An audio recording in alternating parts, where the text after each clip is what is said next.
पूरी दुनिया की सबसे ठंडी जगह जहाँ इंसानी शरीर एकदम सख्त हो जाता था, वहाँ पर गलती से कुछ लोग फंस जाते हैं बुरी तरीके से, और जो खतरनाक चीजें वहाँ पर उनके साथ हुई उसका किसी ने इमेजिन भी नहीं किया था। इस एडवेंचरस कहानी की शुरुआत होती है एक प्लेन को दिखाते हुए जो पृथ्वी पर मौजूद आर्कटिक नाम की सबसे ठंडी जगह पर से गुजर रही थी। प्लेन में मौजूद उन पायलट्स की डायरेक्शन आर्कटिक के एकदम कॉर्नर से होती है, यानी वो उस जगह के आगे नहीं बल्कि साइड से जा रहे थे। लेकिन अचानक उनके प्लेन में कुछ खराबी आई जिससे कि वो अपना संतुलन एकदम से बना ही नहीं पाए, और अब प्लेन को ठंडे पानी में गिराने के बजाय वो बर्फ की तरफ मोड़ लेते हैं, यानी आर्कटिक के और भी ज्यादा अंदर की तरफ। तुरंत ही उनका प्लेन बड़े बड़े बर्फ के ऊपर जाकर क्रैश लैंड हो गया, और जितने भी लोग वहाँ मौजूद थे उन्हें काफी ज्यादा चोट भी आई थी। अच्छी बात हुई कि कोई मरा नहीं, लेकिन जिस जगह पर वो लोग फंस चुके हैं वो किसी मौत से कम वाली जगह नहीं है। सबसे थैंकफुल वाली बात ये होती है कि वो आर्कटिक के एकदम बीचों बीच नहीं फंसे, क्योंकि ऑब्वियसली उस जगह पर सबसे ज्यादा ठंडी होती है और उनकी नाजुक बॉडी तो 1 मिनट में वहाँ पर बर्फ में बदल जाती है। अब जैसे तैसे कुछ लोग जो कि प्लेन में थे वो बाहर निकलते हैं और आसपास दूर दूर तक सिर्फ बर्फ और पानी देखते हैं। उन्हें पता था कि वो बुरी तरीके से फंस चुके हैं जहाँ से निकला नहीं जा सकता।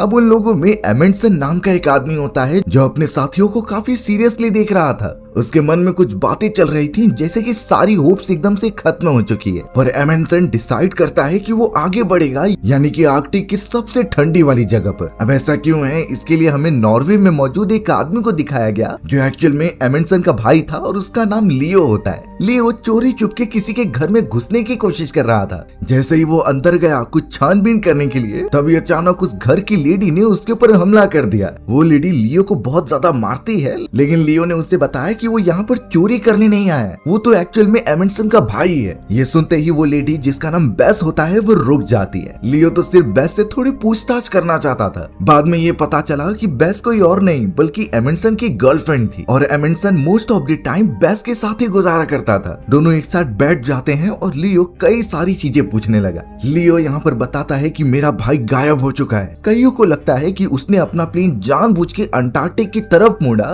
ताकि वो पहला इंसान बन जाए जिसने की दुनिया की सबसे ठंडी जगह पर सरवाइव किया है। कई लोगों का मानना तो ये भी है कि एमेंडसन मर चुका है और वो तो सिर्फ एक पागल था जो एकदम बेकार की चीजें करता। लेकिन उसके भाई लियो को पता है कि ये पागलपन नहीं बल्कि उसका सपना था। एमेंडसन बचपन से ही इस तरीके की सोच रखने वाला इंसान है। एमेंडसन और लियो जब छोटे हुआ करते थे तो उनके फादर उन्हें कई सारी कहानियां सुनाया करते। उन्होंने पृथ्वी में मौजूद नॉर्थ और साउथ पोल के बारे में बताया जहां सबसे ज्यादा ठंड होती है और अभी तक कोई भी इंसान वहां पहुंच नहीं पाया है। वहां पर कितने बड़े खतरे मंडराते हैं और टेम्परेचर कितना नीचे जाता है इसके बारे में सभी जानते थे, और यही रीजन था कि कोई जाता नहीं। लेकिन अलग अलग कहानियों की वजह से एमेंडसन के दिमाग में एक विजन क्रिएट हो गया था। नॉर्थ और साउथ पोल उसके दिमाग में एकदम बैठ से गए थे। वो सच में वहां पर जाकर कभी न कभी एक्सप्लोर करना चाहता था। उसने तो उन चीजों के बारे में काफी स्टडी भी करना स्टार्ट कर दिया। उठते बैठते वो सिर्फ एक ही सपना देखता कि वो नॉर्थ और साउथ पोल को एक्सप्लोर कर रहा है। उसकी ये सारी इच्छाएं तब ज्यादा बढ़ गई जब नॉर्वे का एक वैज्ञानिक एक नई खोज करके आता है और नए नए प्लेसेस ढूंढता है। नेशन के सभी लोग उस आदमी को ग्रीटिंग करने के लिए बंदरगाह पर भी आए थे, और जिस तरीके से उसका स्वागत किया जा रहा था एमेंडसन तो खुश हो जाता है। उसे भी आखिरकार इस तरीके का रिकॉग्निशन चाहिए था, और उस समय शायद उसके अंदर भी एक जिज्ञासा पनप उठी जो होती है दुनिया की सबसे ठंडी जगह पर जाना, यानी नॉर्थ और साउथ पोल पर। उस मोमेंट की बात से ही एमेंडसन ने अपने आप को प्रिपेयर करना स्टार्ट कर दिया, यानी वो बर्फ वाले पानी में अपने बॉडी को डाल देता ताकि उसकी बॉडी उस खतरनाक माहौल में ढल सके। वो देर तक सांस रोके रखता क्योंकि ये इमरजेंसी कंडीशन भी आ सकती है। उसने हर एक चीजें पूरी प्लानिंग के हिसाब से की जैसे वो कुछ समय बाद उस खतरनाक मिशन पर जाएगा ही। पर ये कहना तो एकदम जाहिर है कि जो भी वहां पर गया आज तक जिंदा वापस लौट कर नहीं आया। लेकिन अब एमेंडसन और उसकी फैमिली के साथ एक दुखद घटना हो गई। उसके फादर जो एक बहुत ही बड़े एक्सप्लोरर थे वो एक मिशन के दौरान मारे गए। उनका जहाज पानी में डूब गया और उनकी डेड बॉडी भी नहीं मिली। सबको यही लगने लगा था कि वो मर चुके हैं। इस बात से लियो और एमेंडसन दोनों ही टूट गए क्योंकि एक फादर ही थे जो उन्हें मोटिवेट करते इन मिशन पर जाने के लिए। धीरे धीरे करके उनकी मदर की भी तबीयत खराब रहने लगी और वो भी चल बसी, यानी अब फैमिली के अंदर यही दोनों भाई बचे हुए हैं। लेकिन इन सारी चीजों की वजह से एमेंडसन के मन में नॉर्थ पोल और साउथ पोल को एक्सप्लोर करने की जिज्ञासा बिल्कुल भी कम नहीं हुई। उसे अभी भी क्लियरली पता था कि उसे क्या करना है, तो इसीलिए सालों तक उसने कड़ी मेहनत की। अब एक दिन एमंडसन और लियो आर्कटिक जाने से पहले एक छोटी बर्फ वाली जगह पर जाते हैं। वो इन चीजों का यूज अपने प्रैक्टिस के लिए करते थे कि दुनिया की सबसे ठंडी वाली जगह पर वो कैसे सरवाइव कर पाएंगे। अब लियो और एमंडसन जब उस बर्फीली जगह पर चलने लगे तो काफी बर्फीली हवाएं बहने लगती हैं। इस वजह से उन्हें कुछ दिखाई नहीं दे रहा था और वो रास्ता भटक गए थे। एमंडसन बहुत थक जाता है, इसीलिए वो थोड़ी देर तक लेटने का डिसाइड करता है। लियो कुछ खाने पीने का इंतजाम करने के लिए वहाँ से थोड़ी दूर पर चला गया, पर वो बर्फीली हवाएं इतनी ज्यादा बढ़ जाती हैं कि एमंडसन जब कुछ मिनट्स बाद अपनी आंखें खोलता है तो उसकी बॉडी पूरी बर्फ से ढक चुकी थी। ये अच्छी बात होती है कि उसने काफी प्रैक्टिस की है ऐसे कंडीशन में खुद की बॉडी को रखकर, नहीं तो नॉर्मल इंसान होता तो वो मर ही जाता। लियो तो अपने भाई को ढूंढते हुए परेशान हो गया था क्योंकि बर्फ से ढकने की वजह से कुछ दिखाई नहीं देता, लेकिन जैसे तैसे उसने एमंडसन की लोकेशन का पता लगाया और सीधा उसे बर्फ में से निकाल दिया। अब इस मोमेंट पर एमंडसन जब बाहर निकलता है तो वो हंसने लगा। कोई नॉर्मल इंसान रहता तो उसकी आधी से ज्यादा जान तो चली ही गई रहती, पर शायद एमंडसन ने कुछ तो महसूस किया था जो कि उसे बहुत ही ज्यादा सुकून दे रहा होता है। शायद उसे अंदाजा है कि वो रेडी हो चुका है उस खतरनाक प्लेस पर जाने के लिए। अब सिर्फ उसे एक मौका और अच्छी खासी फंडिंग चाहिए ताकि वो उस जगह पर पहुंच जाए। अब छोटे छोटे अचीवमेंट्स ने एमंडसन को काफी ज्यादा मोटिवेट किया आगे बढ़ने के लिए। उसने कई सालों में बहुत सारी जगहों को एक्सप्लोर किया।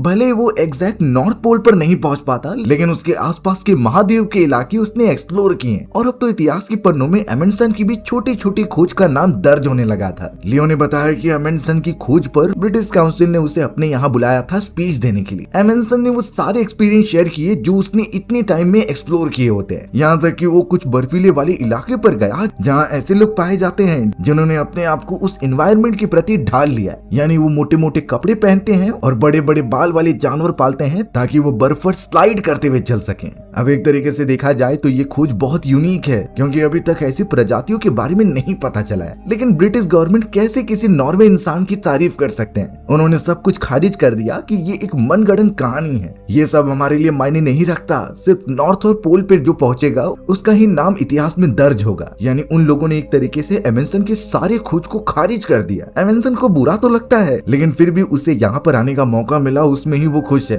वो पूरी बैठक खत्म होने के बाद एमंडसन की मुलाकात स्कॉट नाम के एक वैज्ञानिक से होती है। वो भी एक खोज करता था जिसने पृथ्वी के कई सारे प्लेसेस को खोजा है। अब यहाँ बातों ही बातों में एमंडसन को ये पता चल गया कि स्कॉट नॉर्थ पोल पर जा रहा है, यानी दुनिया की सबसे ठंडी जगह पर। और अगर स्कॉट ऐसा करने में कामयाब हो जाता है तो उसका नाम सबसे पहले दर्ज हो जाएगा इतिहास के पन्नों में। अब ये चीजें एमंडसन तो नहीं चाहता था क्योंकि ये सपना उसने देखा होता है। उसके मन में बहुत ही ज्यादा उत्सुकता होने लगी और वो भी जाना चाहता था उस जगह पर, लेकिन उसके पास फिलहाल फंडिंग नहीं होती। तो इसीलिए एमंडसन जब वापस आया तो उसने ये सारी चीजें अपने भाई लियो से डिस्कस की। वो बार बार इंसिस्ट करने लगा कि कैसे भी करके हम पहले पहुंचते हैं, तब जाकर हम सबसे पहले इंसान कहलाए जाएंगे सबसे ठंडी वाली जगह पर। अब लियो के पास एक आइडिया होता है और वो अपने भाई के साथ उस मिशन पर जाना भी चाहता था, इसीलिए वो सबसे पहले मिशन पर जा रहे हैं। ये बातें ब्रिटिश गवर्नमेंट को नहीं बताई। वो ये सारी चीजें सिर्फ एक एम्बेसडर के साथ डिस्कस करते हैं जो कि फंडिंग देने वाला था स्कॉट नाम के उस वैज्ञानिक को भी। पर लियो ने जाकर उस एम्बेसडर को बहुत अच्छी तरीके से समझाया और वो एम्बेसडर शायद एमंडसन की खोज से काफी खुश होता है, इसीलिए काफी रिक्वेस्ट करने पर वो उन्हें फंडिंग देने के लिए रेडी हो जाता है। यानी लियो और एमंडसन के पास सारे इक्विपमेंट्स होंगे नॉर्थ पोल तक पहुंचने के लिए। लेकिन उस एम्बेसडर की कुछ शर्तें थी जो उन्हें पूरा करनी होगी। उसने तो साफ कह दिया कि तुम्हें कुछ थियरीज प्रूव करनी होगी जो अभी प्रैक्टिकली अप्रूव नहीं हुई हैं, यानी विज्ञान के कुछ ऐसे रहस्य जो कि नॉर्थ पोल और साउथ पोल पर ही जाकर प्रूव हो सकते हैं। तो अब होना क्या था, एमंडसन और लियो अपने लिए एक टीम तैयार करने लगे। ऐसी टीम जो खतरों से बिल्कुल ना डरे और दुनिया की सबसे ठंडी जगह पर आसानी से जा सके।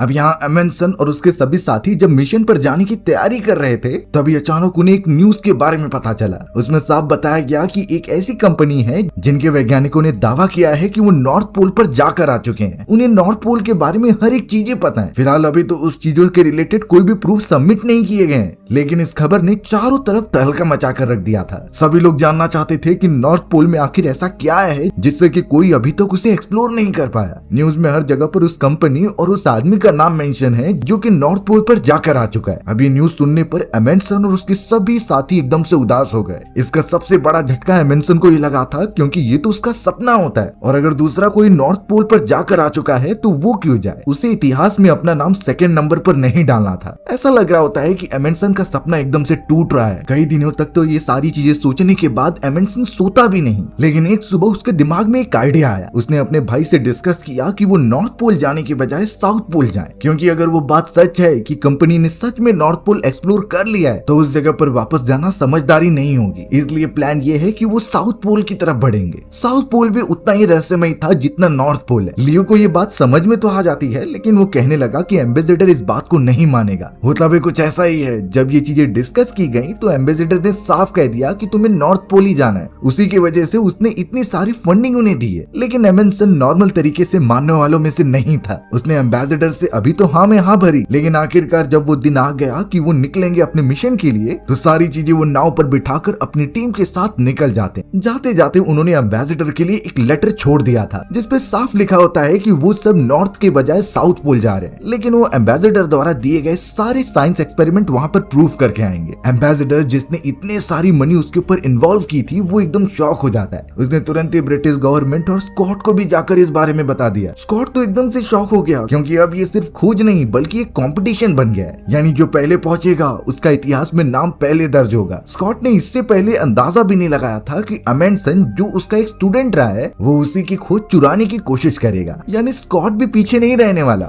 वो भी अपनी पूरी कोशिश करेगा वहां पहुंचने के लिए। अब देखते ही देखते कई घंटे बीत जाते हैं और एमेंडसन और उसकी पूरी टीम काफी तेजी से आगे बढ़ रही थी। अब सभी को पता था कि वो नॉर्थ पोल के बजाय साउथ पोल जा रहे हैं, इसीलिए एमेंडसन उनसे राय लेता है। वो पूछ रहा था कि भले ही उन्होंने एंड मोमेंट पे प्लान चेंज किया है, लेकिन कौन कौन उसका साथ देगा एंड तक। बाकी लोग तो अपना हाथ ऊपर उठाते हैं, लेकिन जॉन नाम का एक आदमी उस पर भरोसा नहीं कर रहा था। उसे तो साउथ पोल के बारे में कुछ भी नहीं आइडिया, क्योंकि उसने नॉर्थ पोल के बारे में स्टडी की है और इस तरीके से अचानक प्लान चेंज करने के कारण उन्हें कई सारे कॉन्सिक्वेंसेस झेलने पड़ सकते हैं। लेकिन अब सभी लोग एमेंडसन के प्रति मंजूरी दिखा रहे थे, तो जॉन को भी प्रेशर के कारण उसमें एग्री करना पड़ता है। सब कुछ एकदम परफेक्टली होने के कारण आखिरकार वो अंटार्कटिका पहुंच जाते हैं। उस जगह पर अभी से ही ठंडी चालू हो गई थी, जबकि वो अभी तक पोल के पास पहुंचे ही नहीं है। उन्होंने अपने प्लान के अकॉर्डिंग सारी चीजें अरेंज करना स्टार्ट किया। एमेंडसन वही टेक्निक फॉलो करता है जो कि महाद्वीप के ऊपर उस बर्फीले वाले एरिया के लोग करते थे, यानी अपनी बॉडी को जितना हो सके उतना गर्म रखना और एनर्जी अच्छी तरीके से बचाना। पर अब यहाँ कुछ देर के अंदर वो मोमेंट आ ही गया जब वो बढ़ेंगे नॉर्थ पोल की तरफ। सबसे डरावनी बात यह है कि नॉर्थ पोल के करीब आज तक कोई जा ही नहीं पाया, इसीलिए अब वो सब कई दिनों की सप्लाईज अपने साथ रखकर आगे बढ़ने लग जाते हैं। एमेंडसन ने सभी को साफ इंस्ट्रक्शन दिए थे कि कोई एक दूसरे की मदद नहीं करेगा, सब अपनी अपनी देखेंगे और अगर बर्फ के अंदर कोई फंस जाए तो वो आसमान में फ्लेयर जलाएगा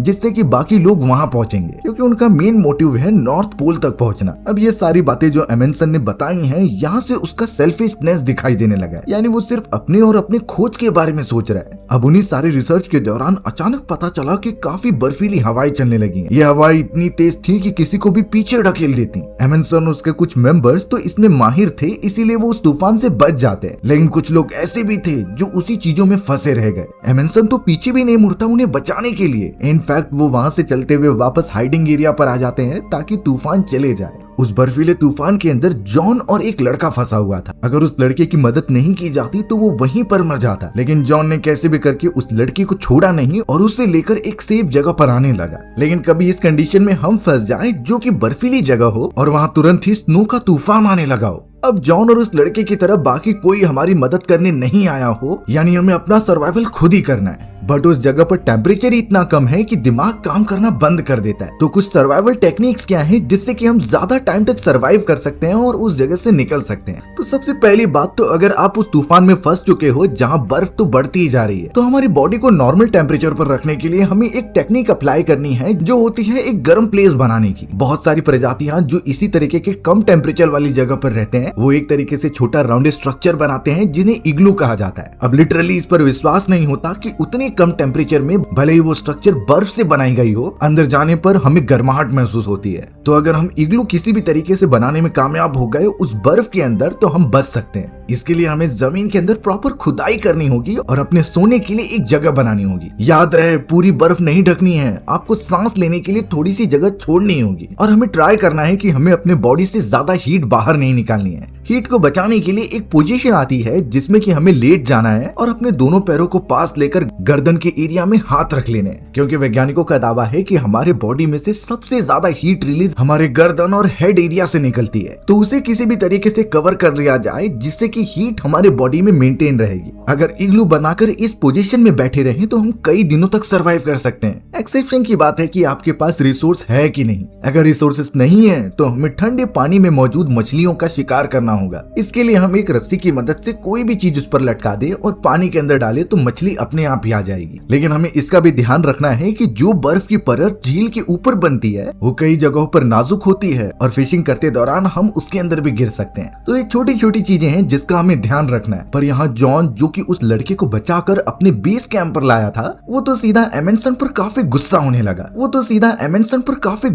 लगा। वो एमेंडसन को एकदम सेल्फिश कहता है जो उन लोगों को इस तरीके से मरने के लिए छोड़कर चला आया। एमेंडसन ने ये साफ पहले ही बता दिया था कि सभी को अपनी प्रोटेक्शन खुद ही करनी होगी, कोई किसी के लिए डिपेंडेंट नहीं रहेगा। तब जाकर वो जॉन साफ कह देता है कि एमेंडसन को सिर्फ अपना और अपनी खोज करनी है, वो अपनी टीम के बारे में जरा भी नहीं सोचता। और हो भी क्यों ना, क्योंकि एमेंडसन को कंपटीशन वाले और उसके जो सपने को पाने की जिद थी उसने ही उसके बिहेवियर को चेंज कर दिया था। एमेंडसन तो जॉन की इन बातों से इतना गुस्सा हो गया कि नेक्स्ट डे वो मिशन में उसे साथ ही नहीं लेकर गया। जॉन का यही काम था कि वो इस जगह पर रहकर यहाँ का नक्शा बनाए। अगले दिन ये सभी लोग निकल पड़े थे अपने नॉर्थ पोल के डेस्टिनेशन की तरफ, लेकिन उस जगह पर पहुंचने के लिए उन्हें कई मुश्किलों का सामना करना होगा। सबसे ज्यादा ठंड तो होगी ही, लेकिन वहाँ कुछ ऐसे डेडली प्लेसेस थे जहाँ से निकल पाना भी मुश्किल था। एमेंडसन और बचे हुए टीममेट्स अलग अलग जगहों पर अपने बंकर बनाते और वहीं पर रेस्ट करते हुए फिर अगले दिन आगे बढ़ते। धीरे धीरे उन्हें भी महसूस होने लगा कि टेम्परेचर कितना ड्रॉप हो रहा है, फिर भी एमेंडसन हार नहीं मानता और आगे बढ़ते रहता है। अब यहाँ एमेंडसन और उसके सभी साथी जब नॉर्थ पोल की तरफ लगातार बढ़ते जा रहे थे, तभी अचानक साइड वाली बर्फ एकदम से टूटने लग जाती है। उस जगह पर इतने बड़ी खाइयां थी कि अगर कोई ऊंचाई से गिरे तो उसका नामो निशान मिट जाए। बैड लक होता है कि उनका एक साथी और जितने भी खाने पीने के सामान वो कैरी कर रहे थे वो एकदम वहाँ से लटक जाते हैं और गिरने ही वाले थे। लेकिन अच्छी बात थी कि उन्होंने उन सारी चीजों से रस्सी बांध कर रखी होती है। सभी एक साथ फोर्स लगाते हैं, इसी वजह से उस रिसोर्सेस और लटके हुए आदमी को खींच पाए, नहीं तो उनके पास खाने पीने के लिए कुछ भी नहीं रहता। आगे का सफर और खतरनाक होने वाला है, तो उन्हें और भी ज्यादा चौकन्ना रहना होगा। एमेंडसन ने यहाँ सबसे अच्छी बात ये की थी कि उसने अपने सामान खींचने के लिए उन कुत्तों का यूज किया था जो दूसरे महाद्वीप के लोकल लोग यूज करते थे। यानी उसने उन सारे लोगों से काफी ज्यादा सीखा है कि कैसे इस जगह पर सरवाइव करना है। अगर वो खींचते तो उनके बॉडी की एनर्जी ज्यादा जाती और वो जल्दी थक कर हार मान लेते। सिर्फ इतनी बात नहीं होती, एमेंडसन ने तो ये भी डिसाइड किया था कि अगर वो पहुंच जाएंगे तो वो इतने सारे कुत्ते जो कि सामान लेकर आगे बढ़ रहे हैं उन्हें मारकर खा जाएंगे। यानी उन्हें कैसे भी करके अपने आप को सरवाइव करके रखना था और नॉर्थ पोल तक पहुंचना था। हमें तो थोड़ी देर में पता चला कि स्कॉट भी अपनी टीम के साथ उस जगह पर आ रहा है। यानी वो साउथ पोल पर जाने के बजाय नॉर्थ पोल आ रहा था। और स्कॉट तो अपना सामान आगे बढ़ाने के लिए मशीन्स का यूज करता है, जो कि ऐसी जगह पर एकदम बैड डिसीजन था क्योंकि नॉर्थ पोल का स्ट्रक्चर बाकियों से एकदम अलग है। खैर, उन दोनों ग्रुप के बीच लगातार कंपटीशन जारी रहता है, पर अब ये बात क्लियर थी कि एमेंडसन और उसके सभी साथी नॉर्थ पोल के काफी क्लोज पहुंच गए। कुछ दिन तक वो अपना सर्वाइवल करते रहे और आखिरकार एमेंडसन ने जो बोला था वो करके दिखाया। यानी जब उन्हें पता चला कि वो नॉर्थ पोल के पास पहुंचने आए हैं तो उन्होंने सभी कुत्ते को मार दिया ताकि उनका मांस खा सके। इससे उनके अंदर एनर्जी बनी रहेगी और खाने पीने की सप्लाईसेस होते रहेंगे। जैसे तैसे वो आगे बढ़ते हैं और आखिरकार वो नॉर्थ पोल तक पहुंच गए। पर्वत की एकदम चोटी पर जाने के बाद जितने भी पहाड़ दिख रहे थे जो कि उन्होंने एक्सप्लोर किए हैं, एमेंडसन ने उनके नाम अपने सभी साथियों के ऊपर रख दिए। उन्होंने वो चीज करके दिखा दी है जहां आने से सभी डरते थे।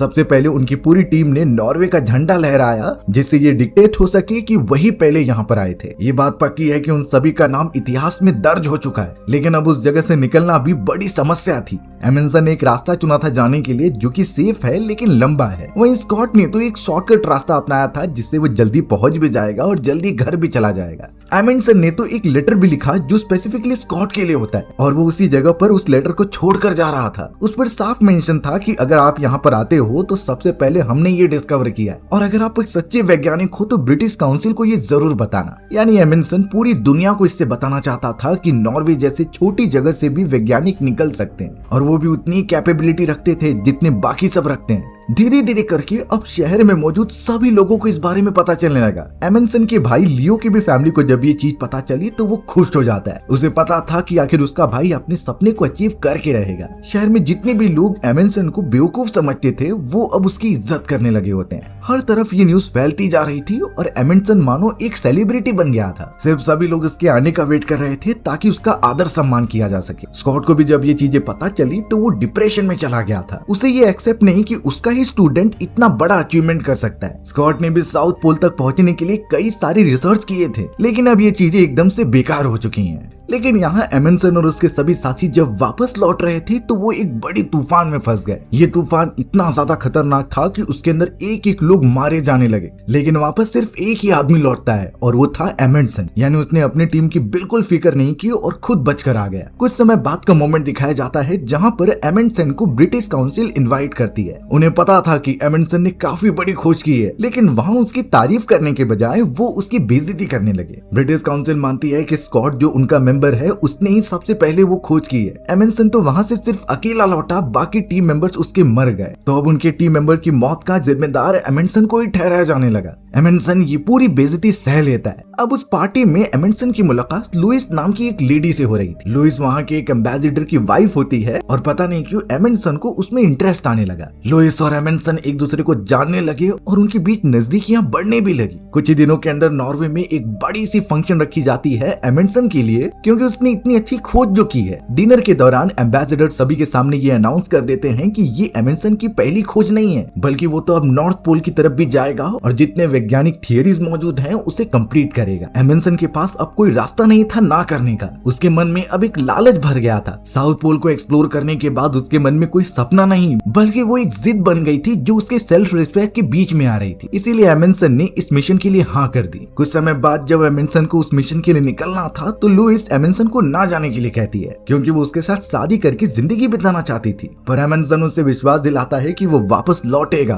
और फिर वो साथ रहेंगे। जल्द से जल्द उस मिशन के लिए फंडिंग इकट्ठा की गई और इस शिप को तैयार किया गया। ये शिप सीधा बर्फीले पानी के रास्ते से होते हुए नॉर्थ पोल तक जाएगी और अगर एमंडसन ने नॉर्थ पोल का भी खिताब अपने नाम कर लिया तो वो दुनिया में फेमस हो जाएगा। लेकिन पता नहीं क्यों एमंडसन को धीरे धीरे इस मिशन से चिढ़ होने लगी थी। वहाँ पर जितने भी लोग थे वो कर्ज में डूबे हुए होते हैं और जो मनी उनके पास बची हुई थी उन्होंने इस मिशन पर लगा दी। यानी अगर ये मिशन कंप्लीट नहीं हुआ तो वो सब ऐसे ही मर जाएंगे। धीरे धीरे दिन बीतता चला गया और एमंडसन के अंदर से वो उत्सुकता ही चली जाती है इस मिशन के प्रति। उसे लग रहा था कि वो फोर्सफुली ये मिशन कर रहा है जिसमें रिस्क इतना ज्यादा है कि वो बच ही नहीं सकते। कुछ समय तक एमंडसन ने अपने मन को समझाया और आगे बढ़ते रहा अपने साथियों के साथ। पर कहते हैं कि ईगो अगर इंसान की चाह के आड़े आ जाती है तो वो तबाह हो जाता है। वैसा ही शायद एमंडसन के साथ होने वाला था। एक समय पर तो उसके ऊपर बर्फीले भालू ने भी हमला किया जिससे वो बाल बाल बचता है, नहीं तो उसकी जान वहीं पर चली जाती। अब एक दिन अपने शिप में आगे बढ़ते दौरान मेंबर्स बताते हैं कि कुछ लोग शिप में घुस गए। ये वहाँ पर रहने वाले लोकल लोग हैं जिनकी एक बेटी बीमार हो चुकी है, तो शायद वो सब यहाँ पर मदद के लिए आए हैं। एमंडसन से जितना हो पड़ रहा था उसने उन लोकल लोगों की मदद की और उन बच्चियों को ठीक कर दिया। वो लोकल लोग कुछ समय उसी शिप पर रहते हैं और एमंडसन तो मानो उन लड़कियों से एकदम कनेक्ट हो गया था। वो उन्हें अपने बच्चे की तरह मानता और उनके साथ खेलता कूदता और मजे करता। पर अब उसका मिशन से पूरा कंसंट्रेशन हट गया था। अचानक उसके दिमाग में कुछ आइडिया आया और वो फिलहाल बाकी लोगों के भरोसे वो मिशन छोड़कर वापस नॉर्वे आ जाता है। एमंडसन ने एक बड़ा स्टेटमेंट दिया कि ये मिशन नहीं हो सकता, लेकिन हम अगर एक प्लेन की मदद से ये करें तो ये पॉसिबल है। यानी एमंडसन चाहता था कि वो नॉर्थ पोल किसी प्लेन की मदद से जाए, लेकिन इसके लिए उसे फंडिंग की जरूरत होगी ताकि वो एक प्लेन खरीद सके। कुछ ही समय के अंदर न्यूज आती है कि जो शिप नॉर्थ पोल के मिशन पर गई थी वो पूरी तरीके से डूब चुकी है पानी में। यानी एमंडसन को पता था कि वो सब बचने नहीं वाले, फिर भी वो उन्हें बचाए बिना खुद वापस आ गया। इतना बड़ा सेल्फिश किसी ने नहीं देखा होगा जो कि एमंडसन के मन में भर गया है। यहाँ तक कि वो लोकल लोग भी शायद अब तक खत्म हो चुके होंगे। पर यहाँ एमंडसन को सिर्फ अपने प्लेन के लिए पैसे चाहिए थे। वो सीधा अपने भाई लियो के पास चला गया कुछ पैसे जमा करने के लिए। पर लियो को भी अंदाजा था कि एमंडसन बदल चुका है, तो उसकी कोई भी मदद नहीं करता। धीरे धीरे कैसे भी करके एमंडसन ने अपनी सारी प्रॉपर्टीज बेचकर एक प्लेन खरीद ही लिया। वो तो एक टीम बिल्ड करता है जो उसके साथ नॉर्थ पोल के सफर पर जाएगी। तुरंत ही उसने उड़ान भर ली और लगातार आगे बढ़ता रहा। पर ऑब्वियस बात है कि बुरे इंटेंशन से किए गए चीजें कभी पॉसिबल नहीं होती। उनका प्लेन इतनी ज्यादा ठंड सह नहीं पाता और क्रैश लैंड हो जाता है। ये वही कहानी की शुरुआत वाला सीन है जहाँ एमंडसन और उसके साथी प्लेन से क्रैश हो जाते हैं। नॉर्थ पोल वाला एरिया बहुत दूर था और उनके पास कोई इक्विपमेंट्स भी नहीं है। बेचारे अब पूरी तरीके से वहाँ पर फंस चुके हैं। दुनिया वालों को लग रहा था कि एमंडसन और उसके साथी मर चुके हैं उस हादसे में, लेकिन अभी उन्हें बहुत कुछ सफर करना था अपने बुरे काम के लिए। लेकिन एमंडसन अपने साथियों के साथ एकजुट होता है और फिर पहले की तरह उस प्लेन को ठीक करने लगता है। बाकी दुनिया यही मान चुकी थी कि वो खत्म हो चुके हैं, लेकिन कुछ महीनों की मेहनत के बाद उन्होंने प्लेन ठीक कर ली और नॉर्थ पोल से होते हुए वो वापस आने लगे। जैसे ये खबर सभी को मिलती है कि एमंडसन ने नॉर्थ पोल भी कवर कर लिया है और वो वापस आ चुका है अपने साथियों के साथ, तब लियो के साथ सभी लोग शॉक हो गए। इतने साल बीतने के बाद एमंडसन बूढ़ा हो चुका था। कंट्री में उसकी इज्जत इतनी ज्यादा बढ़ गई थी कि उसे प्रेसिडेंट के लेवल का समझा जाने लगा। पर एमंडसन इस समय अपने भाई को भूल चुका था। वो किसी को भी क्रेडिट नहीं देता अपने इस बड़े अचीवमेंट का। इनफैक्ट उसने तो एक किताब भी लिखी जिसमें वो पूरी चीजें अपने बारे में ही बताता है। ना ही उसने अपने भाई का मेंशन किया और ना ही एम्बेसडर का जिसने फंडिंग की थी, यानी वो और ज्यादा सेल्फिश बन गया था। बट जैसे जैसे समय बीतता गया उसे अपने ऊपर घिन आने लगी। इसीलिए एक मोमेंट ऐसा आया जब एमंडसन निकल पड़ा प्लेन लेकर उसी अंटार्कटिका की बर्फीले जगहों पर। वहाँ पर वो अपना प्लेन क्रैश करता है और अपनी आखिरी सांसें लेता है, यानी उसका अंत भी उसी जगह से हुआ जिसकी खोज उसने की थी। हमारी भी ये दर्दनाक कहानी यहीं खत्म हो जाती है। सो व्यूअर्स, अगर आपको मेरा नरेशन 1% भी अच्छा लगा होगा ना, तो वीडियो को लाइक एंड चैनल को सब्सक्राइब जरूर कर देना। मिलते हैं इसी तरीके की मजेदार वीडियोस में, तब तक के लिए बाय बाय।